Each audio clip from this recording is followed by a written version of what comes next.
नमस्कार, मैं गौरव जोशी श्रीमती मोहरी देवी तापड़िया गर्ल्स कॉलेज जसवंतगढ़ के इस यूट्यूब चैनल पर आपका स्वागत करता हूं। हम पढ़ रहे हैं इनकम फ्रॉम बिजनेस और प्रोफेशन। इस चैप्टर का 7वां क्वेश्चन आज सोल्व करेंगे। क्वेश्चन है, श्री भगवान दास रजिस्टर्ड चिकित्सक हैं। वे अपनी पुस्तकें रोकड़ प्रणाली पर रखते हैं तथा 31 मार्च 2020 को समाप्त होने वाले गत वर्ष के लिए उनका संक्षिप्त रोकड़ खाता निम्न प्रकार है। तो उनका रोकड़ खाता कैश बुक दी गई है और ये जो अपनी पुस्तकें रोकड़ प्रणाली पर रखते हैं, तो अगर कोई एडवांस यानी कि कोई अक्रूड इनकम है या फिर कोई आउटस्टैंडिंग एक्सपेंसेस है तो उसका एडजस्टमेंट नहीं किया जाएगा, क्योंकि अपनी पुस्तकें रोकड़ प्रणाली पर रखते हैं। तो इनकी कैश बुक दी गई है, कैश अकाउंट दिया गया है, जिसमें डेबिट साइड में जो कैश रिसिप्ट्स हैं वो होंगी और क्रेडिट साइड में जो कैश पेमेंट्स हैं वो दिए गए हैं। तो बैलेंस बीटी दिया गया है 2700 रुपये का, यानी कि जो ओपनिंग बैलेंस है इनके कैश का वो 2700 रुपये था।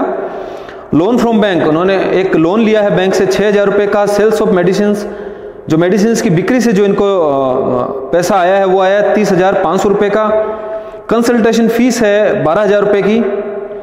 8,000 रुपये की विजिटिंग फीस इनको प्राप्त हुई है। प्रेजेंट्स फ्रॉम क्लाइंट्स, पेशेंट्स, तो पेशेंट से जो इनको उपहार मिले हैं वो है 6,000 रुपये के। इंटरेस्ट ऑन इन्वेस्टमेंट, जो ब्याज प्राप्त हुआ है विनियोगों पर वो है 3,000 रुपये का। रेंट फ्रॉम प्रॉपर्टी, एक प्रॉपर्टी कोई किराए पर दी गई है, उससे इनको 7,200 रुपये का किराया प्राप्त हुआ। सेल ऑफ बिल्डिंग, और जो प्रॉपर्टी रेंट पर दी गई थी उसके विक्रय से 15,000 रुपये का लाभ हुआ है। सेल ऑफ फर्नीचर, फर्नीचर के विक्रय से 5,000 रुपये का 5,000 रुपये प्राप्त हुए हैं। बिल्डिंग के विक्रय से 15,000 रुपये प्राप्त हुए तथा फर्नीचर के विक्रय से 5,000 रुपये प्राप्त हुए हैं। वो इन्होंने जो भी रोकड़ प्राप्तियां हैं इन्होंने डेबिट साइड में दिखा रखी है।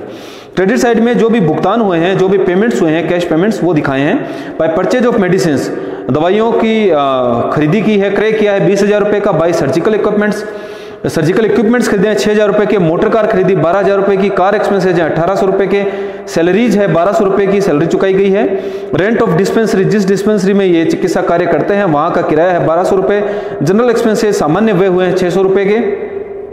पर्सनल एक्सपेंसेज, इनके खुद के निजी व्यय भी इन्होंने रोकड़ खाते में दिखा दिए हैं 3,600 रुपये के। लाइफ इंश्योरेंस प्रीमियम, अपनी जीवन के संबंध में जो बीमा करवाया गया उसका प्रीमियम 4,000 रुपये चुकाया, वो भी इन्होंने रोकड़ खाते में दिखाया है। Bye interest on loan from bank, जो बैंक से लोन लिया है उसके संबंध में जो ब्याज है वो इन्होंने 360 रुपये का चुकाया है। तो interest from loan from bank, जो बैंक से लोन लिया है इन्होंने अपने पैसे के संबंध में लिया है, तो इस पर जो ब्याज चुकाया है वो एक अलाउएबल खर्चा होगा। अगर इंटरेस्ट ऑन कैपिटल होता तो उसको हम डिसअलाउ करते। तो interest on loan from bank 360 रुपये है। By insurance of property, property का इंश्योरेंस करवाया है 400 रुपये, उस पर खर्चा किया। By fix deposit in bank, एक फिक्स डिपॉजिट करवाई है 30,000 रुपये की, वो क्रेडिट साइड में दिखाया है, कैश पेमेंट साइड में दिखाया है। और जो लास्ट में जो इनका बैलेंस बचता है, कैश बैलेंस है 14,240 रुपये का दिखाया गया है। अतिरिक्त सूचनाएं दी गई है। कार व्ययों का 1/3 भाग निजी व्यय से संबंधित है। मोटर कार के एक्सपेंसेज 1,800 रुपये के, जिसमें से 1/3 निजी व्ययों से संबंधित है। 2/3 खर्चा ही केवल पैसे का खर्चा माना जाएगा, अलाउ किया जाएगा। 1 अप्रैल 2019 को मकान संपत्ति का अपलिखित मूल्य 20,000 रुपये था तथा फर्नीचर का अपलिखित मूल्य 4,000 रुपये था। इन समूहों में अन्य कोई संपत्ति नहीं थी। एक मकान संपत्ति थी और कुछ फर्नीचर था, और इनमें इन समूहों में कोई अन्य संपत्ति नहीं थी। तो अगर हम डेबिट साइड देखें कैश बुक का, कैश अकाउंट का, तो उसमें सेल ऑफ बिल्डिंग को बेच दिया गया है और फर्नीचर को भी बेच दिया गया है। यानी कि अब इनके पास इस वर्ष में किसी प्रकार की कोई मकान संपत्ति और फर्नीचर नहीं है जिन पर डेप्रिसिएशन लगाया जाए, जिन पर डेप्रिसिएशन की छूट दी जाए। नई कार एवं चीर फाड़ के यंत्रों पर ह्रास दर 15% है। तो जो इन्होंने कार खरीदी है, मोटर कार 12,000 रुपये की, उस पर, और जो चीर फाड़ के यंत्र हैं यानी सर्जिकल इक्विपमेंट्स हैं उन पर मूल्य ह्रास की दर 15% की है। नई कार मई 2019 में क्रय की गई, गत वर्ष में मई में क्रय कर ली गई है, यानी कि गत वर्ष में वो 180 दिन से अधिक अवधि के लिए प्रयोग हुई है। और चीरफाड़ सर्जिकल इक्विपमेंट जो हैं वो दिसंबर 2019 में खरीदे गए हैं। तो दिसंबर 2019 में खरीदे गए हैं, तो गत वर्ष में केवल वो 4 महीने के लिए प्रयोग हुए हैं, 180 दिन से कम अवधि के लिए वो प्रयोग हुए हैं। तो जो चीरफाड़ के यंत्र हैं, जो सर्जिकल इक्विपमेंट्स हैं, उन पर डिप्रिसिएशन जो है आधा लगाया जाएगा। जो उस पर जो सामान्य ह्रास की दर है उसका 50% ही डिप्रिसिएशन लगाया जाएगा। परामर्श शुल्क में 2,000 रुपये की ऐसी राशि सम्मिलित है जो अप्रैल 2020 में एक चिकित्सा शिविर में जाने हेतु पेश की प्राप्त की गई है। एडवांस रिसिप्ट है, एक्रूड इनकम है, लेकिन इसका एडजस्टमेंट नहीं किया जाएगा क्योंकि ये अपनी पुस्तकें रोकड़ प्रणाली के आधार पर रखते हैं। अगर एक्चुअल बेसिस पे रखते हैं तो फिर ये जो एडवांस इनको कंसल्टेशन फीस प्राप्त हुई है 2000 रुपये, वो हम कंसल्टेशन फीस में से घटा देते हैं, जो क्योंकि ये अगले वर्ष से संबंधित है 2000 रुपये। डिस्पेंसरी के 4 माह के किराए 600 रुपये अदद हैं। आउटस्टैंडिंग एक्सपेंसेज हैं। आउटस्टैंडिंग एक्सपेंसेज हम अगर एक्चुअल बेसिस पे पुस्तकें रखते हैं तो आउटस्टैंडिंग एक्सपेंसेज को ऐड किया जाता है एक्सपेंसेज में, लेकिन यहाँ पर ये अपनी पुस्तकें रोकड़ प्रणाली कैश बेसिस पर रख रहे हैं, इसलिए जो ये आउटस्टैंडिंग डिस्पेंसरी का जो रेंट है उसका किसी प्रकार का कोई एडजस्टमेंट नहीं किया जाएगा। दवाओं के प्रारंभिक स्टॉक और अंतिम स्टॉक का मूल्य दिया गया है 2400 और 3600 रुपये। एक ग्राहक ने जिसकी पत्नी गंभीर बीमारियों से पीड़ित है इसको किराए से मुफ्त रहने के मकान की सुविधा प्रदान की। अगर क्लाइंट के द्वारा रेंट जैसे ये फैसिलिटी दी गई है रेंट फ्री एकोमोडेशन की, तो ये इनकी इनकम मानी जाएगी, जिसका अनुमानित किराया 6000 रुपये वार्षिक है। तो ये इनकी 6000 रुपये वार्षिक इनकम मानी जाएगी, इनकी पेशे से आय मानी जाएगी। और पेशे की आय की गणना करनी है श्री भगवान दास की। तो पेशे से आय की गणना करनी है। क्वेश्चन है 7वां,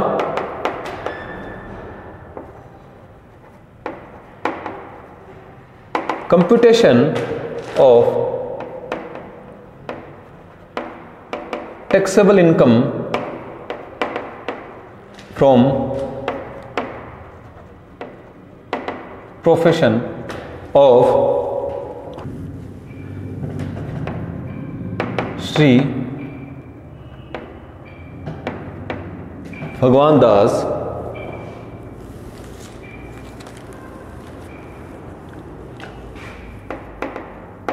फॉर द असेसमेंट ईयर 2020-21।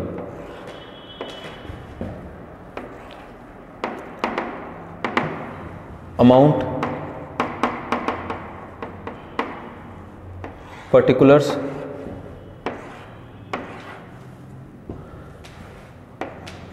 पहले हम इनकी ग्रोस अर्निंग्स दिखा देते हैं। Gross earnings from profession,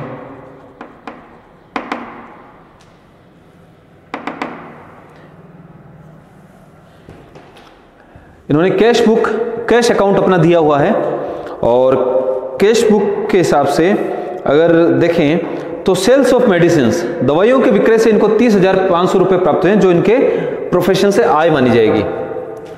sales debit side में सेल्स ऑफ मेडिसिन लिखा है, जो इनकी अर्निंग्स है। सेल्स ऑफ मेडिसिन्स, दवाइयों के विक्रय से आय हुई है 30,500 रुपए की। Sales of medicine, loan from bank, एक लोन है, ये लाइबिलिटी है, तो इसको हम पेशे की आय में शामिल नहीं करेंगे। दूसरा सेल्स ऑफ मेडिसिन आय है। कंसल्टेशन फीस, कंसल्टेशन फीस भी इनकी आय है, पेशे से आय है, इनकम है प्रोफेशन से। कंसल्टेशन फीस 12,000 रुपए की इनकी इनकम फ्रॉम प्रोफेशन है। कंसल्टेशन फीस के बाद है विजिटिंग फीस, देखने के लिए जाते हैं अपने क्लाइंट्स को, तो विजिटिंग फीस इनको प्राप्त हुई 8,000 रुपए की, ये भी इनकी इनकम फ्रॉम प्रोफेशन है। विजिटिंग फीस है 8,000 रुपए की, 8,000 रुपए की विजिटिंग फीस है। उसके बाद प्रेजेंट्स फ्रॉम क्लाइंट्स, अगर क्लाइंट्स से कोई उपहार मिलता है तो वो पेशे की आय मानी जाती है। Present from clients, present from clients है 6,000 रुपए के, 6,000 रुपए के प्रेजेंट फ्रॉम क्लाइंट्स हैं। इंटरेस्ट ऑन इन्वेस्टमेंट, ये प्रोफेशन की आय नहीं है, ये अन्य साधनों से आय में शामिल किया जाएगा। रेंट फ्रॉम प्रॉपर्टी, जो प्रॉपर्टी से किराया प्राप्त हुआ है वो भी इनकी प्रोफेशन की आय नहीं है। Sale of building, sale of furniture, ये भी जो है प्रोफेशन की आय में शामिल नहीं किया जाएगा। जो अन्य सूचनाओं में एक पॉइंट है गैर, एक ग्राहक ने जिसकी पत्नी गंभीर बीमारियों से पीड़ित है, इनको किराए से मुफ्त रहने के मकान की सुविधा प्रदान की है। तो ये जो किराए से मुफ्त रहने के मकान की सुविधा, किराया मुक्त रहने के मकान की सुविधा प्रदान की है, ये इनकी प्रोफेशन की इनकम मानी जाएगी। Value of rent free accommodation, इनको एक क्लाइंट से रेंट फ्री अकोमोडेशन मिला है और जिसका वार्षिक मूल्य है, वार्षिक अनुमानित किराया है 6,000 रुपये। तो ये इनकी प्रोफेशन की आय मानी जाएगी। टोटल कर लिया जाएगा 30,500। दवाइयों की विक्रय से आय 12,000, 8,000 और 6,000 प्लस 6,000, 62,500 रुपये। 62,500 रुपये इनकी ग्रोस अर्निंग है। ग्रोस अर्निंग्स में से हम जो अलाउएबल एक्सपेंसेज हैं, जो एक्सपेंसेज स्वीकृत हैं, वो हम घटा देंगे। एक्सपेंसेज अलाउड, जो एक्सपेंसेज अलाउ हैं इनकम टैक्स एक्ट के अनुसार, वो हम इनकी प्रोफेशन की आय में से, पेशे की आय में से घटाएंगे। तो क्रेडिट साइड में जो इन्होंने खर्चे किए हैं वो दिए गए हैं। परचेज ऑफ मेडिसिन्स, दवाइयाँ खरीदने के लिए 20,000 रुपये की दवाइयाँ खरीदी गई हैं, लेकिन कितनी दवाइयाँ काम में आई हैं, कॉस्ट ऑफ मेडिसिन हमको यहाँ पर ज्ञात करनी होगी। कॉस्ट ऑफ मेडिसिन्स यूज्ड वो हमको ज्ञात करनी होगी। तो जो दवाइयाँ हैं, दवाइयों का ओपनिंग स्टॉक और क्लोजिंग स्टॉक दिया गया है। तो 2400 रुपये की दवाइयाँ शुरुआत में थी, ओपनिंग स्टॉक था 2400 रुपये की दवाइयों का। 20,000 रुपये की दवाइयाँ और खरीदी गई। कुल मिलाकर 22,400 रुपये की दवाइयाँ वर्ष में थी। इसमें से 3600 की दवाइयाँ क्लोजिंग स्टॉक के रूप में बची हुई हैं। 2,400 रुपये की दवाइयाँ वर्ष के प्रारंभ में थी, 20,000 रुपये की दवाइयाँ और खरीद ली गई। कुल मिलाकर 22,400 रुपये की दवाइयाँ थी, जिनमें से 3600 रुपये की दवाइयाँ बच गई हैं। तो 18,800 रुपये की दवाइयाँ काम में आई है। कॉस्ट ऑफ मेडिसिन यूज्ड है 18,800 रुपये। इसके बाद है अन्य सूचनाओं में चलते हैं। परचेज ऑफ मेडिसिन हो गया। सर्जिकल इक्विपमेंट, सर्जिकल इक्विपमेंट्स संपत्ति है, तो इस पर मूल्य ह्रास लगाया जाएगा, जो कि हम बाद में लगाएंगे। मोटर कार, मोटर कार भी एक प्रकार से संपत्ति है 12,000 रुपये की, जिस पर मूल्य ह्रास लगाया जाएगा, जिसकी गणना हम बाद में करेंगे। कार एक्सपेंसेज, कार के खर्चे हुए 1800 रुपये के, लेकिन अन्य सूचनाओं में ए पॉइंट में दिया गया है कि कार व्ययों का 1/3 भाग निजी व्यय से संबंधित है। तो जो 1800 रुपये खर्चे हैं उसका 1/3 भाग निजी व्ययों से संबंधित है, तो 2/3 भाग, 2/3 ऑफ कार एक्सपेंसेज ही जो है अलाउएबल एक्सपेंसेज होंगे। 1800 का 2/3, 1800 का 2/3 है 1200 रुपये। तो कार एक्सपेंसेज के 1200 रुपये ही स्वीकृत किए जाएंगे। कार एक्सपेंसेज के बाद है सैलरीज। सैलरीज है 1200 रुपये की, पूरी की पूरी अलाउ कर दी जाएगी। 1200 रुपये के वेतन चुकाया, 1200 रुपये का वेतन चुकाया गया है। सैलरीज के बाद है rent of dispensary. Rent of dispensary allowable expenses है। रेंट ऑफ डिस्पेंसरी है 1200 रुपये का रेंट ऑफ डिस्पेंसरी है।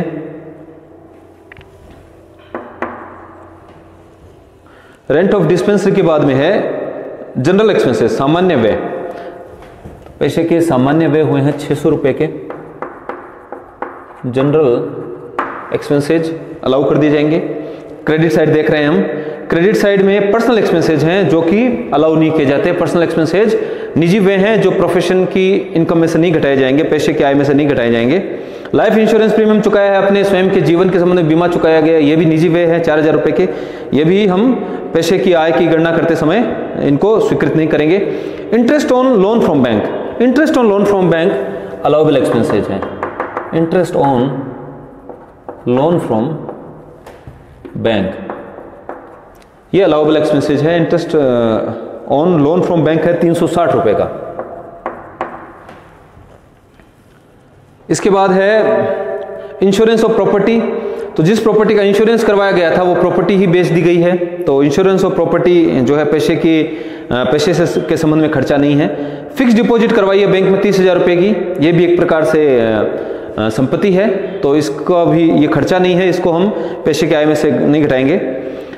आगे देखते हैं अन्य सूचनाओं में कि कार व्ययों का 1/3 भाग निजी व्यय से संबंधित है, जिसका एडजस्टमेंट हमने कर लिया है। 1 अप्रैल 2019 को मकान संपत्ति का अपलिखित मूल्य 20,000 था और फर्नीचर 4,000 रुपए का था। इन समूह में अन्य कोई संपत्ति नहीं है, तो इस बिल्डिंग को और फर्नीचर को बेच दिया गया है, तो अब इस पर किसी प्रकार का कोई मूल्यह्रास नहीं लगाया जाएगा। अगर डेबिट साइड देखें तो सेल ऑफ बिल्डिंग और सेल ऑफ फर्नीचर दिया गया है, तो इनको बेच दिया गया है। नई कार एवं चीर फाड़ के यंत्रों पर ह्रास 15% है। और जो नई कार ली है,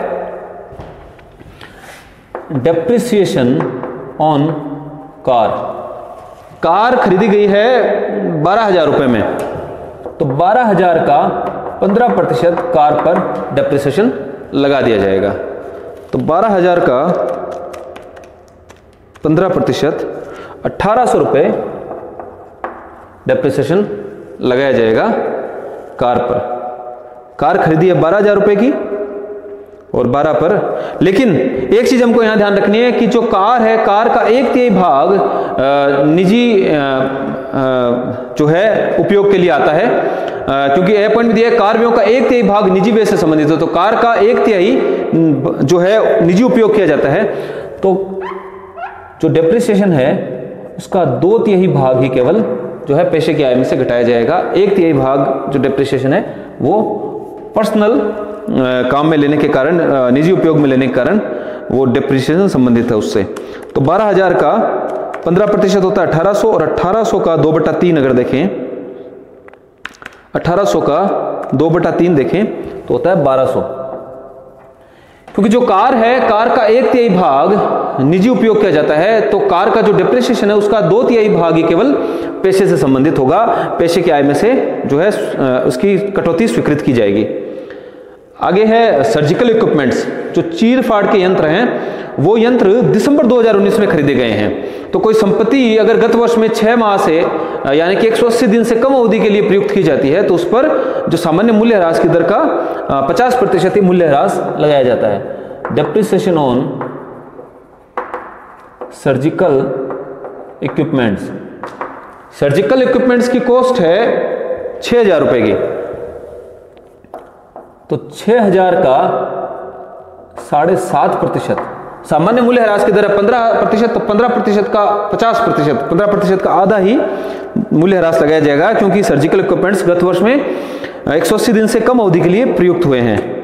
तो 6,000 का 7.5% होगा 450 रुपए। और जो शिविर में जो पेश की प्राप्त हुए 2,000 रुपए, उसका एडजस्टमेंट नहीं किया जाएगा। डिस्पेंसरी का जो किराया आदत है उसका भी कोई एडजस्टमेंट नहीं किया जाएगा। दवाओं का प्रारंभिक स्टॉक और अंतिम स्टॉक का एडजस्टमेंट हमने कर लिया है। और जो ग्राहक ने एक किराए से मुफ्त मकान रहने के लिए मकान दिया है, उसका एडजस्टमेंट भी हमने कर लिया, उसको आय में शामिल कर लिया है। तो टोटल कर लेंगे अलाउबल एक्सपेंसेज का 18,800 प्लस 1200 प्लस 1200 प्लस 3 बार 1200, फिर 600, 360, फिर 1200 और 450, 25,010 रुपये के एक्सपेंसेज अलाउ किए जाएंगे। 62,500 रुपये की इनकम में से 25,010 रुपये के एक्सपेंसेज अलाउ किए जाएंगे।